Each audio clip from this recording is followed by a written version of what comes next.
and welcome to another Looney Tunes commentary. If you're new to the channel, consider subscribing as it helps out the channel, and give this video a like if you do like it. So this is a commentary for Porky's Preview, released in 1941.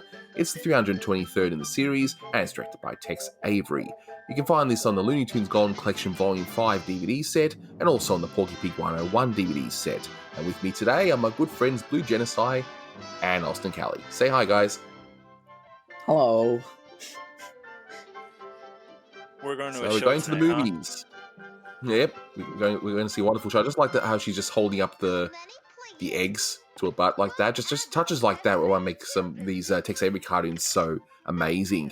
And I should mention before I forget, Greg Ford does a fantastic commentary on the on those two DVD sets, which you have to listen to, which is fantastic. So, the last Tex Avery Porky. So, definitely come far in this series. I mean, what are you guys thoughts on this one? I absolutely love this short. This is one of Tex Avery's best Looney Tunes cartoons, in my opinion, at least. Oh, I definitely agree. It's a great cartoon, and it kind of pokes fun at some other Warner cartoons, and even Stalling is kind of poking fun at himself. And I think it takes advantage of the black and white pretty well. You know, I think it's just a great cartoon all around.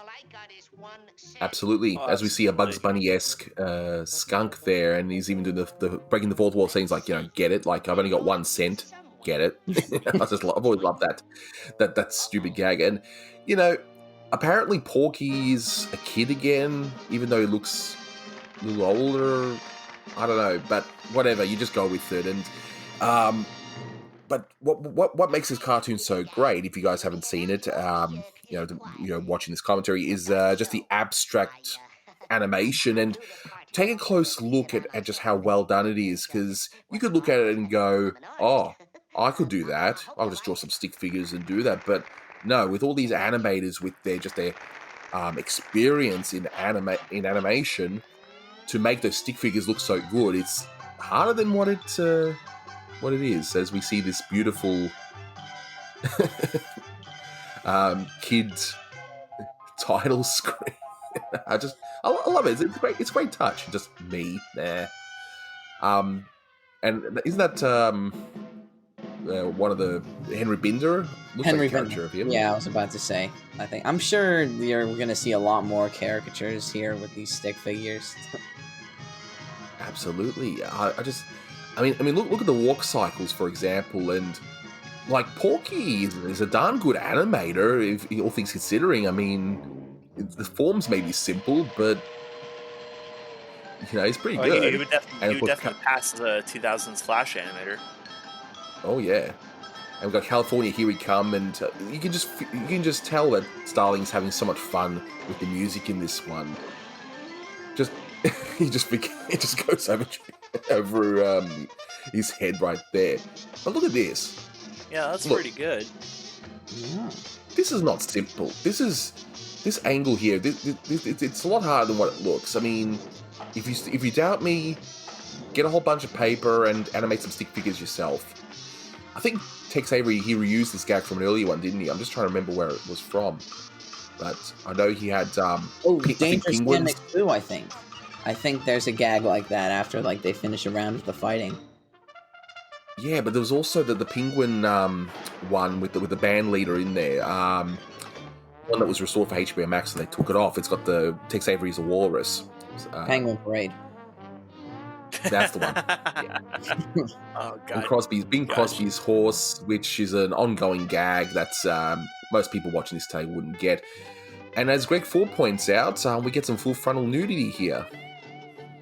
You know, but I think it's safe. I think it was okay with the Hays codes. So we all know what my thumbnail's going to be, right? Yeah. Just to attract more viewers. That's right. It's got to be all about the sex appeal. All about the sex appeal. But this part doesn't make sense. Like, it's funny, but it doesn't make sense. Like, why would he leave all the broken animation in there? It's just weird. It's so good.